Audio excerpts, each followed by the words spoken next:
Hi friends, ഇന്ന് നമുക്ക് പെട്ടെന്ന് തന്നെ ചോറിന് ഒരു ഹാഫ് ആൻ അവർ ഉണ്ടാക്കാൻ പറ്റിയ രണ്ട് കറികളായിട്ടാണ് കേട്ടോ ഞാൻ വന്നിരിക്കുന്നത്. ഒന്ന് ബീട്രൂട്ട് കിച്ചടിയും പിന്നെ ഒന്ന് ഗാർലിക് റസവും. അപ്പോൾ നമുക്ക് ടൈം ഒന്നും വേസ്റ്റ് ചെയ്യാതെ പെട്ടെന്ന് തന്നെ അത് എങ്ങനെ ഉണ്ടാക്കണമെന്ന് നോക്കാം. ഓണ വിഭവങ്ങളിലെ പ്രധാനപ്പെട്ട രണ്ട് ഐറ്റംസാണ് കിച്ചടിയും അതുപോലെ തന്നെ രസവും. അപ്പോൾ ഈ ഓണത്തിന് നിങ്ങളെല്ലാവരും ഈ ബീട്രൂട്ട് കിച്ചടിയും അതുപോലെ ഗാർലിക് രസം ഒന്ന് ട്രൈ ചെയ്ത് നോക്കണേ. അതുപോലെ ഗാർലിക് രസം നമുക്ക് ജലദോഷമൊക്കെയുള്ള സമയത്ത് കുടിക്കുകയാണെന്നുണ്ടെങ്കിൽ നല്ലൊരു റിലീഫ് തരുന്ന റെസിപ്പിയാണ് കേട്ടോ. അതുപോലെ തന്നെ നിങ്ങൾക്ക് ടൈമില്ല, ഭക്ഷണം ഉണ്ടാക്കാൻ 1/2 മണിക്കൂറുള്ളൂവെങ്കിൽ പെട്ടെന്ന് ഉണ്ടാക്കിയെടുക്കാൻ പറ്റിയ രണ്ട് കറിയാണ്. അപ്പം നമുക്ക് ആദ്യം കിച്ചടി എങ്ങനെ തയ്യാറാക്കാൻ നോക്കാം. കിച്ചടി തയ്യാറാക്കാൻ വേണ്ടിയിട്ട് ഞാൻ ഇവിടെ ഒരു പാൻ അടുപ്പത്ത് വെച്ച് ചൂടാക്കിയിട്ട് ഓയിലും കൂടെ ആഡ് ചെയ്ത് കൊടുത്തിട്ടുണ്ട്. എണ്ണ നന്നായിട്ട് ചൂടായിട്ടുണ്ട്. നമുക്കതിലേക്ക് ചെറുതായിട്ട് അരിഞ്ഞ് വെച്ചിട്ടുള്ള പച്ചമുളകും കൂടി ചേർത്ത് കൊടുക്കാം. നിങ്ങൾക്ക് ഇങ്ങനെ ചേർക്കാതെ പച്ചമുളക് അരക്കുന്ന സമയത്ത് അരച്ചും ചേർക്കാവുന്നതാണ്. ഇതിപ്പോൾ നല്ല എരിയുള്ള പച്ചമുളക് ആയതുകൊണ്ടാണ് ഞാൻ ഇങ്ങനെ ചേർക്കുന്നത്.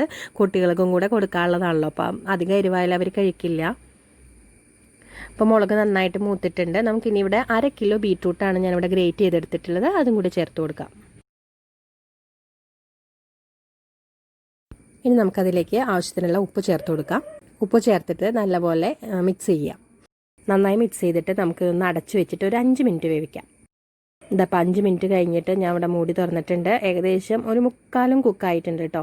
ഇനിയിപ്പോൾ നമുക്കിതിന് വേണ്ടിയിട്ടുള്ള ഒരു അരപ്പ് തയ്യാറാക്കണം. അപ്പോൾ അരപ്പ് തയ്യാറാക്കുന്ന നേരം കൊണ്ട് അത് ഒന്നോടെ ഒന്ന് വേവട്ടെ. നമുക്കൊരു 2 മിനിറ്റും കൂടെ ഇങ്ങനെ തന്നെ അടച്ചു വെക്കാം.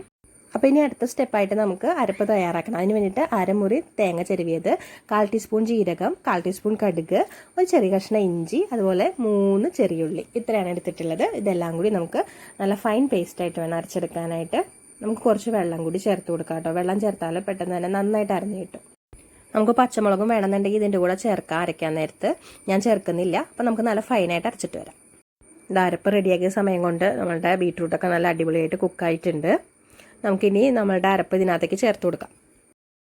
അപ്പോൾ അത് അരപ്പിൽ അധികം വെള്ളമൊന്നുമില്ല. അപ്പോൾ നമുക്ക് നമ്മളുടെ ജാറുണ്ടല്ലോ അത് കഴുകിയിട്ട് കുറച്ച് വെള്ളം കൂടി ചേർക്കാം കേട്ടോ. ഇനി നമുക്കിതെല്ലാം കൂടെ നന്നായിട്ടൊന്ന് മിക്സ് ചെയ്യാം. ആവശ്യമുണ്ടെന്ന് തോന്നുകയാണെങ്കിൽ കുറച്ച് വെള്ളം കൂടി ചേർത്ത് കൊടുക്കാം. വളരെ കുറച്ച് ചേർത്താൽ മതി. ഇനി നമുക്കിതൊന്ന് അടച്ച് വെച്ചിട്ടൊരു 2 മിനിറ്റ് വേവിക്കാം. തേങ്ങയുടെ പച്ചമുളകൊക്കെ ഒന്ന് പോട്ടെ. അപ്പോൾ 2 മിനിറ്റും കൊണ്ട് തേങ്ങയൊക്കെ നന്നായിട്ട് വെന്തിട്ടുണ്ട്. അതിൻ്റെ പച്ചമണമൊക്കെ പോയിട്ടുണ്ട്. നമുക്കിനി ഒന്ന് ഉപ്പ് ചെക്ക് ചെയ്ത് നോക്കിയിട്ട് വേണമെന്നുണ്ടെങ്കിൽ ചേർക്കാം. ഞാൻ ഇവിടെ കുറച്ചും കൂടി ഉപ്പ് ചേർക്കുന്നുണ്ട്. എന്നിട്ട് ഒന്നുകൂടെ നന്നായിട്ട് മിക്സ് ചെയ്യാം. ഇനി നമുക്ക് ഇതിനകത്തേക്ക് ഒരു 1/2 കപ്പ് തൈരും കൂടെ ചേർത്ത് കൊടുക്കാം. ഇത് സ്വല്പം പുളിയുള്ള തൈരാണ് കേട്ടോ. അധികം പുളിയാവാനും പാടില്ല, തീരെ പുളിയില്ലാത്തതും ചേർക്കരുത്. എന്നാലാണ് കിച്ചടിക്ക് നല്ല ടേസ്റ്റ് കിട്ടുള്ളൂ. അപ്പം നമുക്ക് തൈരും കൂടെ ചേർത്തിട്ട് നന്നായിട്ട് ഒന്നുകൂടെ മിക്സ് ചെയ്ത് യോജിപ്പിക്കാം. അപ്പോൾ അതവിടെ നന്നായിട്ട് മിക്സ് ആയിട്ടുണ്ട്. നമുക്കിനി ഫ്ലെയിം ഓഫ് ചെയ്യാം. ഇനി നമുക്ക് കടുക് വറുത്തും കൂടെ ചേർത്താൽ മതി. അപ്പോൾ ഞാനിവിടെ എണ്ണ മൂപ്പിച്ചിട്ട് കടുക് ഇട്ട് കൊടുത്തിട്ടുണ്ട്. കടുക് നന്നായിട്ട് പൊട്ടിയിട്ടുണ്ട്. നമുക്കതിലേക്ക് കറിവേപ്പിലയും അതുപോലെ തന്നെ ഉണക്കമുളകും കൂടി ചേർക്കാം. അപ്പോൾ എല്ലാം നന്നായി മൂത്തിട്ടുണ്ട്. നമുക്കിത് കിച്ചടിയിലേക്ക് ചേർത്ത് കൊടുക്കാം. ഇത്രയേ ഉള്ളൂ. നമ്മളുടെ സിമ്പിളായിട്ട് ഉണ്ടാക്കാൻ പറ്റുന്ന ബീട്രൂട്ട് കിച്ചടി റെഡിയാണ്. അപ്പോൾ ഈ ഓണത്തിന് എല്ലാവരും ട്രൈ ചെയ്ത് നോക്കുമല്ലോ. ട്രൈ ചെയ്ത് നോക്കണം കേട്ടോ. നല്ല ടേസ്റ്റി ആയിട്ടുള്ള കിച്ചടിയാണ്. അപ്പോൾ നമുക്കിനി അടുത്തതായിട്ട് ഗാർലിക് രസം എങ്ങനെ പ്രിപ്പയർ ചെയ്യാമെന്ന് നോക്കാം. അവിടെ രസം ഉണ്ടാക്കാനുള്ള പാത്രം അടുപ്പത്ത് വെച്ച് നന്നായിട്ട് ചൂടായിട്ടുണ്ട്. നമുക്ക് അതിലേക്ക് ഓയിൽ ആഡ് ചെയ്ത് കൊടുക്കാം. നമ്മൾ എന്തുണ്ടാക്കുമ്പോഴും പാത്രം നന്നായി ചൂടായതിന് ശേഷം മാത്രമാണ് എണ്ണ ചേർത്ത് കൊടുക്കാൻ പാടുള്ളൂ. എണ്ണ നല്ലപോലെ ചൂടായതിന് ശേഷം നമുക്ക് ഒരു 1/4 ടീസ്പൂൺ കടുക് ചേർത്ത് കൊടുക്കാം. കടുക് നന്നായിട്ട് പൊട്ടിക്കഴിയുമ്പോൾ നമുക്കിതിലേക്ക് വറ്റൽമുളകും കറിവേപ്പിലയും ചേർത്ത് കൊടുക്കാം. അപ്പോൾ ഇത് രണ്ടും നന്നായിട്ട് മൂത്തിട്ടുണ്ട്. നമുക്കിതിലേക്ക് ഓൾറെഡി ചതച്ച് വെച്ചിട്ടുള്ള വെളുത്തുള്ളിയും അതുപോലെ തന്നെ കുരുമുളകും കൂടെ ചേർത്ത് കൊടുക്കാം.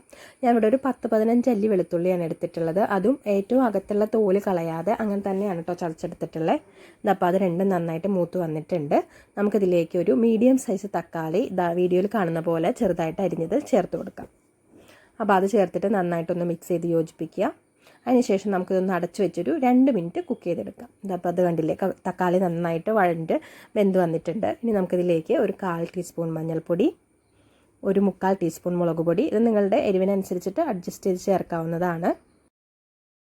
പിന്നെ നമുക്കൊരു 1/4 ടീസ്പൂൺ കായം പൊടിച്ചത് അതും കൂടെ ചേർത്ത് കൊടുക്കാം. അപ്പോൾ ഈ 3 പൊടികളും ചേർത്ത് കൊടുത്തിട്ട് നന്നായിട്ടൊന്ന് മിക്സ് ചെയ്യുക. ഈ പൊടികളുടെ പച്ചമണം മാറുന്നത് വരെ നമുക്കൊന്ന് വെയിറ്റ് ചെയ്യാം. ഇനി നമുക്കിതിലേക്ക് പുളി പിഴിഞ്ഞെടുത്ത വെള്ളം ചേർക്കാം. ഒരു നെല്ലിക്ക മുഴുപ്പത്തിലുള്ള പുളി ഞാൻ ഓൾറെഡി വെള്ളത്തിലിട്ട് വെച്ചിട്ടുണ്ടായിരുന്നു. അപ്പോൾ അത് പിഴിഞ്ഞെടുത്തിട്ടുള്ള വെള്ളമാണ് ചേർക്കുന്നത്. എന്നിട്ട് എല്ലാം കൂടെ നന്നായിട്ടൊന്ന് മിക്സ് ചെയ്ത് കൊടുക്കാം. ഇനി എന്താണ് ചേർക്കേണ്ടത്? ഇനി നമുക്ക് രസത്തിന് ആവശ്യമുള്ള വെള്ളം ചേർക്കാം. വെള്ളം ചേർത്ത് എല്ലാം കൂടെ നന്നായിട്ടൊന്ന് മിക്സ് ചെയ്യുക. എന്നിട്ട് നമുക്ക് എന്ത് ചേർക്കണം, നമുക്ക് ആവശ്യത്തിനുള്ള ഉപ്പ് ചേർക്കണം. പിന്നെ രസത്തിന് കുറച്ചും കൂടെ ടേസ്റ്റ് കൂട്ടാൻ വേണ്ടിയിട്ട് നമുക്കൊരു സീക്രട്ട് ഇൻഗ്രീഡിയൻറ്റ് ആഡ് ചെയ്യാം. കുറച്ച് ശർക്കര പൊടിച്ചതാണ്, ഇത് ഒരു നുള്ളു ശർക്കര പൊടിച്ചതാണ് കേട്ടോ. അപ്പോൾ ഇത് ചേർത്ത് കൊടുത്താൽ രസത്തിന് ഒരു പ്രത്യേക ടേസ്റ്റ് കിട്ടും. ഇനി നമുക്ക് നന്നായിട്ടൊന്ന് തിളപ്പിച്ചെടുക്കേ വേണ്ടുള്ളൂ. ഒരു 2-3 മിനിറ്റെങ്കിലും രസം ഇതുപോലെ കിടന്ന് തിളയ്ക്കണം. എന്നാലാണ് രസത്തിന് നല്ലൊരു പ്രോപ്പറായിട്ടുള്ള ടേസ്റ്റ് കിട്ടുള്ളൂ. ആ വെളുത്തുള്ളിയുടെയൊക്കെ സത്ത് ഇറങ്ങിയിട്ട് നല്ലൊരു ടേസ്റ്റ് കിട്ടുള്ളൂ. അപ്പോൾ അതാ 2-3 മിനിറ്റ് തിളച്ചിട്ടുണ്ട്. നമുക്കിനി ഇതിലേക്ക് ഫൈനലായിട്ട് കുറച്ച് മല്ലിയിലയും കൂടി കട്ട് ചെയ്ത് ചേർക്കാം. മല്ലിയില ചേർത്താൽ രസത്തിന് നല്ലൊരു ഫ്ലേവറും നല്ലൊരു ടേസ്റ്റൊക്കെ കിട്ടും കേട്ടോ. അപ്പോൾ മല്ലിയില സ്കിപ്പ് ചെയ്യാതെ ചേർക്കുക. അപ്പോൾ ഇത്രയേ ഉള്ളൂ, നമ്മളുടെ നല്ല ടേസ്റ്റി ആയിട്ടുള്ള ഗാർലിക് രസം ഇവിടെ റെഡിയാണ്. നല്ല ഈസിയല്ലേ ഉണ്ടാക്കിയെടുക്കാനായിട്ട്. അപ്പോൾ എല്ലാവരും ഓണത്തിന് സദ്യയ്ക്ക് രസം തീർച്ചയായിട്ടും ഉണ്ടാക്കുക. അതുപോലെ നമുക്ക് കോൾഡൊക്കെ ഉള്ള സമയത്തും ഇത് വളരെ നല്ലതാണ് കേട്ടോ. അപ്പോൾ എല്ലാവരും ഉണ്ടാക്കിയിട്ട് നിങ്ങളുടെ ഫീഡ്ബാക്കൊക്കെ ഞങ്ങളെ അറിയിക്കുക. അപ്പോൾ അടുത്ത റെസിപ്പി ആയിട്ട് വരുന്നവരേക്കും bye bye. Thanks for watching.